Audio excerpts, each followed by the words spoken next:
Innovative PSC ട്യൂട്ടറിലേക്ക് ഏവർക്കും സ്വാഗതം. വരുന്ന 10th പ്രിലിംസ് എക്സാം എഴുതുന്നവർക്ക് വേണ്ടി തയ്യാറാക്കിയ ഒരു വീഡിയോ ആണിത്. എല്ലാവരും വീഡിയോ മുഴുവനായി കാണാൻ ശ്രമിക്കണേ. വീഡിയോ ഇഷ്ടപ്പെടുകയാണെങ്കിൽ ലൈക്കും സബ്സ്ക്രൈബും ചെയ്യണേ. എന്തെങ്കിലും സജഷൻസ് പറയാനുണ്ടെങ്കിൽ താഴെ കമൻ്റായി രേഖപ്പെടുത്തണേ. നിങ്ങളുടെ സപ്പോർട്ട് ഉണ്ടാവും എന്ന പ്രതീക്ഷയോടെ നമുക്ക് വീഡിയോയിലേക്ക് പോകാം. ഒന്നാമത്തെ ക്വസ്റ്റ്യൻ ഇതാണ്: വേദാധികാര നിരൂപണം ആരുടെ കൃതിയാണ്? ആൻസർ ഓപ്ഷൻ ബി, ചട്ടമ്പി സ്വാമികൾ. ചട്ടമ്പി സ്വാമികൾ ജനിച്ചത് കണ്ണൻമൂല, കൊല്ലൂർ എന്ന് പറയുന്ന സ്ഥലത്താണ്. ചട്ടമ്പി സ്വാമികളുടെ ഭവനം ഉള്ളൂർക്കോട് വീട് എന്നാണ് അറിയപ്പെടുന്നത്. ചട്ടമ്പി സ്വാമികളുടെ ആദ്യകാല ഗുരു പേട്ടയിൽ രാമൻപിള്ള ആശാനായിരുന്നു. തൈക്കാടയ്യായും ഇദ്ദേഹത്തിൻ്റെ ഗുരു തന്നെയായിരുന്നു. ചട്ടമ്പി സ്വാമിക്ക് ജ്ഞാനോദയം ലഭിച്ചത് വടിവേശ്വരം എന്ന് പറയുന്ന സ്ഥലത്ത് വെച്ചിട്ടാണ്. മലബാറിൽ ഞാനൊരു യഥാർത്ഥ മനുഷ്യനെ കണ്ടു എന്ന് സ്വാമി വിവേകാനന്ദൻ ചട്ടമ്പി സ്വാമികളെ കുറിച്ച് പറഞ്ഞ വാക്കുകളാണ്. ചട്ടമ്പി സ്വാമികളും വിവേകാനന്ദനും കൂടെ കണ്ടുമുട്ടിയ വർഷം എന്ന് പറയുന്നത് 1892 നമ്മുടെ ചേറ്റൂർ ശങ്കരനാരായണൻ INCയുടെ പ്രസിഡന്റായ സമയത്ത്. അദ്ദേഹത്തിന് പ്രധാനപ്പെട്ട കൃതികളാണ് വേദാധികാര നിരൂപണം, വേദാന്ത സാരം, പ്രാചീന മലയാളം തുടങ്ങിയ കൃതികളെല്ലാം. ചട്ടമ്പി സ്വാമികൾ ജനിച്ചത് 1853 ഓഗസ്റ്റ് 25 അതുകൊണ്ട് തന്നെ ഈ ഓഗസ്റ്റ് 25 സംസ്ഥാന ജീവകാരുണ്യ ദിനമായിട്ടാണ് ഇപ്പോൾ ആചരിച്ചു വരുന്നത്. അടുത്ത ക്വസ്റ്റ്യൻ: ഇന്ത്യയിൽ നിലവിലിരുന്ന ഏത് സംവിധാനത്തിന് പകരമാണ് നീതി ആയോഗ് നിലവിൽ വന്നത്? Answer option C, planning commission. ആസൂത്രണ കമ്മീഷനു പകരം നീതി ആയോഗ് നിലവിൽ വന്നത് 2015 ജനുവരി 1 നീതി ആയോഗ് ഒരു ഭരണഘടനാ സ്ഥാപനമോ സ്റ്റാറ്റ്യൂട്ടറി സ്ഥാപനമോ അല്ല, അതൊരു ഉപദേശക സമിതി മാത്രമാണ്. നീതി ആയോഗിൽ 5 സ്ഥിരാംഗങ്ങളും 2 പാർട്ട് ടൈം അംഗങ്ങളും 4 എക്സ്-ഒഫീഷ്യോ അംഗങ്ങളുമാണ് ഉള്ളത്. ഈ എക്സ്-ഒഫീഷ്യോ അംഗങ്ങൾ കേന്ദ്ര മന്ത്രിസഭയിലെ അംഗങ്ങളായിരിക്കും. എക്സ്-ഒഫീഷ്യോ അംഗങ്ങളുടെ ചെയർമാന് പ്രധാനമന്ത്രിയാണ്. നീതി ആയോഗിൻ്റെ ആസ്ഥാനം ന്യൂഡൽഹിയിലാണ്. നീതി ആയോഗിന് ഒരു ഉപാധ്യക്ഷൻ ഉണ്ടായിരിക്കും.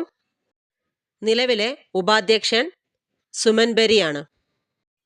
നീതി ആയോഗിൻ്റെ അധ്യക്ഷൻ എല്ലായ്പ്പോഴും പ്രധാനമന്ത്രി ആയിരിക്കും. ഉപാധ്യക്ഷനെ നിയമിക്കുന്നതും പ്രധാനമന്ത്രിയാണ്. അതുപോലെ നീതി ആയോഗിന് ഗവൺമെൻറ് സെക്രട്ടറി റാങ്കിലുള്ള ഒരു CEO ഉണ്ടായിരിക്കും. നിലവിലെ CEO BVR സുബ്രഹ്മണ്യനാണ്. അടുത്ത ക്വസ്റ്റ്യൻ: അഹമ്മദാബാദ് തുണിമിൽ സമരത്തിന് കാരണമായ സംഭവം?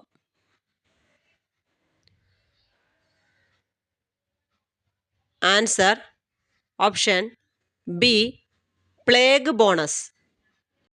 1917 അഹമ്മദാബാദിൽ പൊട്ടിപ്പുറപ്പെട്ട പ്ലേഗ് രോഗം അവിടുത്തെ ജനസംഖ്യയുടെ ഏതാണ്ട് 10% വരെ കൊന്നൊടുക്കി. ഈ കാലയളവിൽ തൊഴിലാളികൾക്ക് അവരുടെ ശമ്പളത്തിൻ്റെ 80% വരെ ബോണസായിട്ട് നൽകിയിരുന്നു. രോഗഭീതി മൂലം തൊഴിലാളികൾ തൊഴിൽ ഉപേക്ഷിച്ച് പോകാതിരിക്കാൻ വേണ്ടിയിട്ട് ഏർപ്പെടുത്തിയ ഒരു സംവിധാനമായിരുന്നു ഇത്.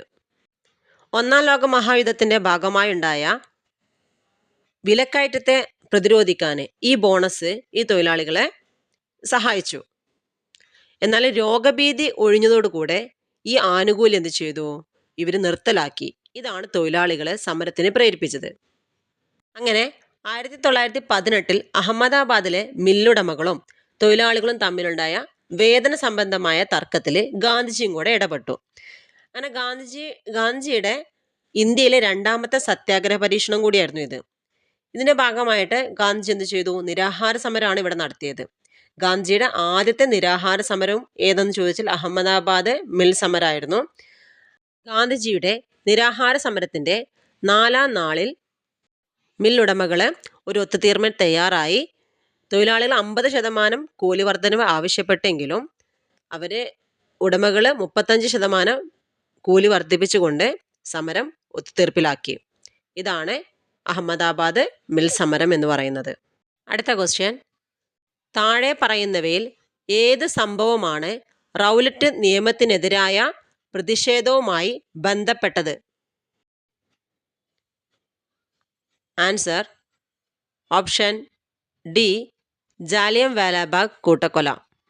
റൗലറ്റ് വിരുദ്ധ സമരങ്ങൾക്ക് പഞ്ചാബിൽ നേതൃത്വം നൽകിയ സൈഫുദ്ദീൻ കിച്ലു, സത്യപാൽ എന്നിവരെ അറസ്റ്റ് ചെയ്തതിൽ പ്രതിഷേധിക്കാനായി 1919 ഏപ്രിൽ 13 ജനങ്ങൾ എന്ത് ചെയ്തു? അമൃതസറിലെ ജാലിയൻവാലാബാഗിൽ ഒത്തുകൂടി. ഈ അമൃതസർ എന്ന് പറയുന്ന പട്ടണത്തിന്റെ നിയന്ത്രണം ആ സമയത്ത് പട്ടാളം ഏറ്റെടുത്തിരുന്നു. അവിടുത്തെ പട്ടാള മേധാവിയായിരുന്നു ജനറൽ ഡയർ. തന്റെ ഉത്തരവ് ലംഘിച്ചു എന്ന് വ്യാഖ്യാനിച്ചുകൊണ്ട് യാതൊരു മുന്നറിയിപ്പും ഇല്ലാണ്ട് 3 വശവും കെട്ടിടങ്ങളാൽ ചുറ്റപ്പെട്ട മൈതാനത്തിന്റെ പ്രവേശന കവാടത്തിൽ പട്ടാളക്കാരെ നിർത്തിയിട്ട് നിരനിരയായി ജനങ്ങൾക്ക് നേരെ വെടിയുതിർത്താൻ ഉത്തരവിട്ടു. ഒരു 10 മിനിറ്റ് നീണ്ട വെടിവെപ്പില് 379 പേര് മരിച്ചു എന്നായിരുന്നു ഔദ്യോഗിക കണക്കെങ്കിലും മരണസംഖ്യ ഇതിന്റെ ഇരട്ടിയായിരുന്നു. ഇതാണ് ജാലിയൻവാലാബാഗ് കൂട്ടക്കൊല. വാലാബാഗുമായി ബന്ധപ്പെട്ട് ഗാന്ധി പ്രകാരം പറഞ്ഞു: പ്ലാസി ബ്രിട്ടീഷ് സാമ്രാജ്യത്തിന് അടിത്തറയിട്ടു, അമൃതസർ അത് ഇളക്കിയിരിക്കുന്നു എന്ന് ഗാന്ധിജിയുടെ വാക്കുകളാണ്. ക്രൗളിംഗ് ഓർഡർ എന്നറിയപ്പെടുന്നത് ജാലിയൻവാലാബാഗിന്റെ ബന്ധപ്പെട്ട സംഭവമാണ്. ഈ ജാലിയൻവാലാബാഗ് കൂട്ടക്കൊലയ്ക്ക് നേതൃത്വം നൽകിയത് ജനറൽ റെജിനാഡ് ഡയർ ആണ്. അതുപോലെ ഈ വെടിവെക്കാൻ അനുമതി നൽകിയ പഞ്ചാബ് ഗവർണറാണ് Michael O Dwyer. Michael O ഡയറെ വധിച്ച ദേശാഭിമാനിയാണ് ഉദ്ധം സിംഗ്. ഈ ജാലിയൻവാലാബാഗ് കൂട്ടക്കൊലയെക്കുറിച്ച് അന്വേഷിക്കാൻ നിയോഗിച്ച കമ്മീഷനാണ് ഹണ്ടർ കമ്മീഷൻ. ഈ ജാലിയൻവാലാബാഗ് സംഭവത്തെ ഡീപ്ലി ഷെയിംഫുൾ എന്ന് വിശേഷിപ്പിച്ച ബ്രിട്ടീഷ് പ്രധാനമന്ത്രിയാണ് ഡേവിഡ് കാമറൂൺ. ചൗരിചൗര സംഭവം നടന്നിട്ടുള്ളത് 1922 ഫെബ്രുവരി 5-നാണ്. ബംഗാൾ വിഭജിച്ചത് 1905 ജൂലൈ 20-നാണ്. ബംഗാൾ വിഭജനം നടത്തിയത് കഴ്സൺ പ്രഭുവാണ്. ബംഗാൾ വിഭജനം നിലവിൽ വന്നത് 1905 ഒക്ടോബർ 16-നാണ്. ബംഗാൾ വിഭജനം നിലവിൽ വരുമ്പോൾ വൈസ്രോയി മിന്റോ സെക്കൻഡ് പ്രഭുവായിരുന്നു. ബംഗാള് വിഭജനം റദ്ദാക്കിയ വർഷം 1911 റദ്ദാക്കിയ വൈസ്രോയി ഹാർഡിഞ്ച് സെക്കൻഡ് പ്രഭുവായിരുന്നു. ബംഗാളിലെ മുഴുവൻ വിലാപ ദിനമായിട്ട് ആചരിക്കുന്നത് ഒക്ടോബർ 16-നാണ്. ബ്രിട്ടീഷ് ഭരണത്തിനെതിരെ ഗാന്ധി നയിച്ച രണ്ടാമത്തെ ജനകീയ പ്രക്ഷോഭമായിരുന്നു സിവിൽ നിയമലംഘന പ്രസ്ഥാനം. സിവിൽ നിയമലംഘന പ്രസ്ഥാനം ആരംഭിക്കാൻ തീരുമാനിച്ച കോൺഗ്രസ് സമ്മേളനമായിരുന്നു 1929 ലാഹോർ സമ്മേളനം. അതിന്റെ ഭാഗമായിട്ട് ഗാന്ധി നടത്തിയ സമരമായിരുന്നു ഉപ്പ് സത്യാഗ്രഹം 1930.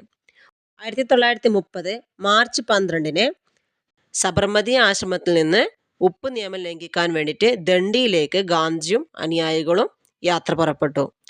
എത്ര അനുയായികൾ ഉണ്ടായിരുന്നു? 78 അനുയായികളായിരുന്നു ഗാന്ധിജിയുടെ കൂടെ ഉണ്ടായിരുന്നത്. അങ്ങനെ ഗാന്ധിജി ദണ്ഡി കടപ്പുറത്ത് എത്തുന്നത് ഏത് ദിവസമാണ്? 1930 ഏപ്രിൽ 5-നാണ് ഗാന്ധിജി ദണ്ഡി കടപ്പുറത്ത് എത്തുന്നത്. ദണ്ഡി കടപ്പുറത്ത് എത്തിയിട്ട് ഗാന്ധിജി ഉപ്പ് നിയമം ലംഘിച്ചത് 1930 ഏപ്രിൽ 6-നാണ്. ദണ്ഡിയിലേക്കുള്ള ദണ്ഡി മാർച്ചിൽ ഗാന്ധിജിയും അനുയായികളും ആലപിച്ചിരുന്ന ഗാനമായിരുന്നു രഘുപതി രാഘവ രാജാറാം എന്ന ഗാനം. ഗാന്ധിജിയുടെ അറസ്റ്റിന് ശേഷം ഉപ്പ് സത്യാഗ്രഹത്തിന് നേതൃത്വം നൽകിയത് അബ്ബാസ് ത്യാബ്ജി ആയിരുന്നു. അതുപോലെ ഉപ്പ് സത്യാഗ്രഹത്തിൽ സ്ത്രീകളെയും ഉൾപ്പെടുത്തണമെന്ന് ഗാന്ധിജിയോട് ആവശ്യപ്പെട്ടത് കമലാദേവി ചാതോപാധ്യായ ആയിരുന്നു. അടുത്ത ക്വസ്റ്റ്യൻ നോക്കാം. താഴെ പറയുന്നവയിൽ ആരാണ് ബ്രിട്ടീഷ് ഭരണത്തിനെതിരെ പോരാടാൻ പഴശ്ശിരാജയെ സഹായിച്ചത്?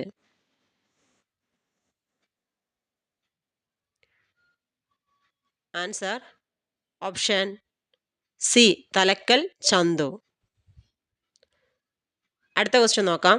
സ്വാതന്ത്ര്യ സമരകാലത്തെ മലയാള പത്രം സ്വദേശാഭിമാനിയുടെ ആദ്യ പത്രാധിപൻ?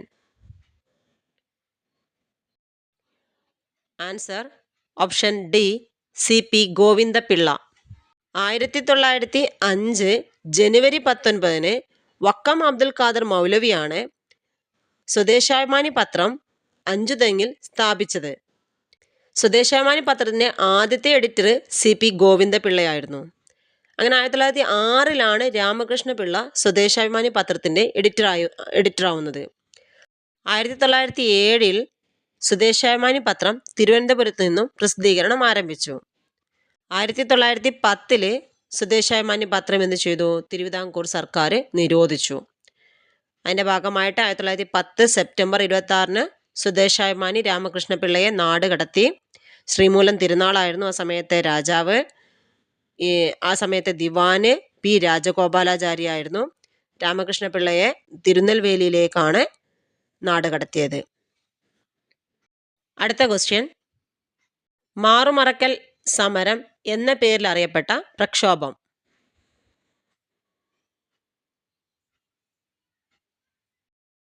ആൻസർ ഓപ്ഷൻ ബി, ചാന്നാർ ലഹള. ചാന്നാർ സമുദായത്തിലെ സ്ത്രീകൾക്ക് മാറുമറക്കാനുള്ള അവകാശത്തിനായി തിരുവിതാംകൂറിൽ നടന്ന സമരമാണ് ചാന്നാർ കലാപം 1859. മേൽമുണ്ട് സമരം എന്നും ചാന്നാർ ലഹള അറിയപ്പെടുന്നു.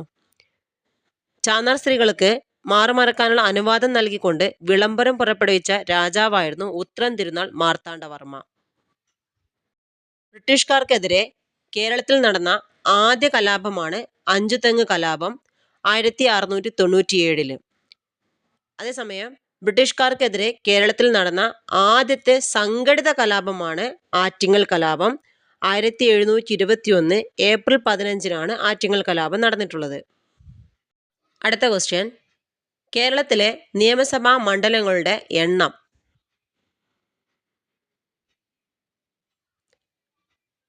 Answer option A, 140. കേരളത്തിലെ ലോകസഭാ മണ്ഡലങ്ങൾ 20. ലോകസഭാ സംവരണ മണ്ഡലങ്ങളാണ് ആലത്തൂരും മാവേലിക്കരയും. രാജ്യസഭാ സീറ്റുകൾ 9. കേരളത്തിലെ ബ്ലോക്ക് പഞ്ചായത്തുകളുടെ എണ്ണം 152. ഗ്രാമപഞ്ചായത്തുകൾ 941. റവന്യൂ ഡിവിഷനുകൾ 27. താലൂക്കുകൾ 77. കോർപ്പറേഷൻ 6. നഗരസഭകൾ 87. നിയമസഭാ മണ്ഡലം 140. അടുത്ത ക്വസ്റ്റ്യൻ, സഹോദരൻ അയ്യപ്പൻ നേതൃത്വം നൽകിയ സാംസ്കാരിക പ്രസ്ഥാനം. Answer option C, Vidyaposhini. കേരളത്തിലെ ആധുനിക പ്രസംഗ സമ്പ്രദായത്തിൻ്റെ പിതാവാണ് സഹോദരൻ അയ്യപ്പൻ. സഹോദരൻ അയ്യപ്പൻ സ്ഥാപിച്ച പത്രമാണ് യുക്തിവാദി എന്ന് പറയുന്നത്.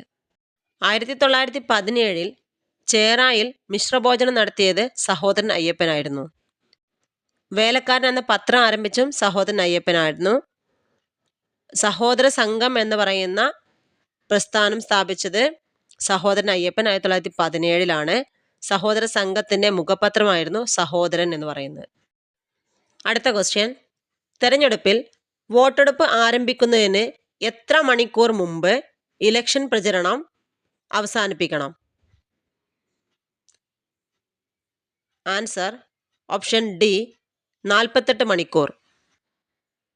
അടുത്ത ക്വസ്റ്റ്യൻ, ഭഗത് സിംഗ് സ്മാരകമായ ഭഗത് സിംഗ് ചൗക്ക് സ്ഥിതി ചെയ്യുന്ന നഗരം. Answer option A, Lahore. 1928 ഡൽഹിയിൽ വെച്ച് ഹിന്ദുസ്ഥാൻ സോഷ്യലിസ്റ്റ് റിപ്പബ്ലിക്കൻ അസോസിയേഷൻ എന്ന സംഘടനയ്ക്ക് രൂപം നൽകിയവരായിരുന്നു ഭഗത് സിംഗ്, ചന്ദ്രശേഖർ ആസാദ്, രാജ്ഗുരു, സുഖദേവ് എന്നിവർ. 1931 മാർച്ച് 23 ഭഗത് സിംഗിനെയും സുഖദേവിനെയും രാജ്ഗുരുവിനെയും ബ്രിട്ടീഷുകാർ തൂക്കിലേറ്റി. അടുത്ത ക്വസ്റ്റ്യൻ, താഴെ പറയുന്നവരിൽ ആരെയാണ് ഇംപീച്ച്മെന്റ് പ്രക്രിയയിലൂടെ അധികാര സ്ഥാനത്തു നിന്നും പുറത്താക്കാൻ കഴിയുക? ആൻസർ ഓപ്ഷൻ ഡി, രാഷ്ട്രപതി. അടുത്ത ക്വസ്റ്റ്യൻ, താഷ്കന്റ് പ്രഖ്യാപനം ഒപ്പുവെച്ചത് എന്തിനു വേണ്ടി?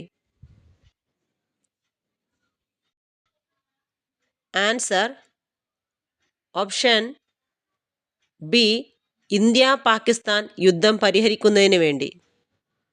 അടുത്ത ക്വസ്റ്റ്യൻ, 1991 ഇന്ത്യയിൽ നടപ്പിലാക്കിയ സാമ്പത്തിക പരിഷ്കാരങ്ങളുമായി ബന്ധപ്പെട്ട് താഴെ പറയുന്ന ഏതെല്ലാം കാര്യങ്ങളാണ് ശരിയായിട്ടുള്ളത്?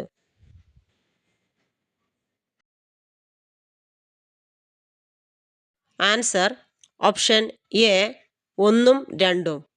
ഉദാരവൽക്കരണ നയം, വ്യവസായ ലൈസൻസിംഗ് ഭൂരിഭാഗം ഉൽപ്പന്നങ്ങൾക്കും ഒഴിവാക്കി. സ്വകാര്യവൽക്കരണ നയം ഗവൺമെന്റ് ഉടമസ്ഥത സ്വകാര്യ മേഖലയ്ക്ക് കൈമാറുന്നതാണ്. അടുത്ത ക്വസ്റ്റ്യൻ കൂട്ടത്തിൽ പെടാത്തതാണ് ചോദിച്ചിട്ടുള്ളത്.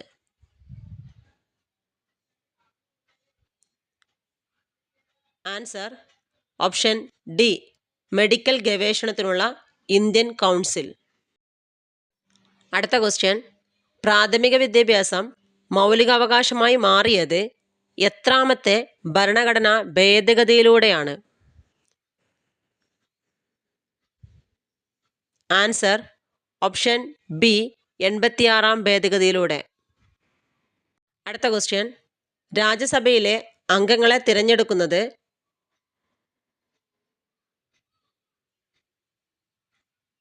ആൻസർ ഓപ്ഷൻ സി, സംസ്ഥാന നിയമസഭകളിലെ തിരഞ്ഞെടുക്കപ്പെട്ട അംഗങ്ങൾ. അടുത്ത ക്വസ്റ്റ്യൻ 1857 ഒന്നാം സ്വാതന്ത്ര്യ സമരത്തിന് ലക്നൌവിൽ നേതൃത്വം നൽകിയത്? ആൻസർ ഓപ്ഷൻ എ, ബീഗം ഹസ്രത്ത് മഹൽ. അടുത്ത ക്വസ്റ്റ്യൻ വിവരാവകാശ നിയമപ്രകാരം പൊതുജനങ്ങൾക്ക് വിവരങ്ങൾ നൽകുന്നതിൽ കാലതാമസമുണ്ടായാൽ ചുമതലപ്പെട്ട ഉദ്യോഗസ്ഥൻ ഓരോ ദിവസവും ഒടുക്കേണ്ട പിഴ എത്ര?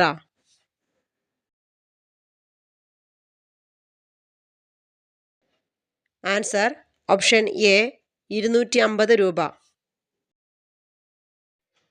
അടുത്ത ക്വസ്റ്റ്യൻ സൈമൺ കമ്മീഷനെതിരെ നടന്ന പ്രകടനത്തിൽ ഉണ്ടായ ലാത്തി ചാർജിൽ പരിക്കേറ്റതിനെ തുടർന്ന് മരണമടഞ്ഞ ദേശസ്നേഹി? Answer option A, Lala Lajpat Rai.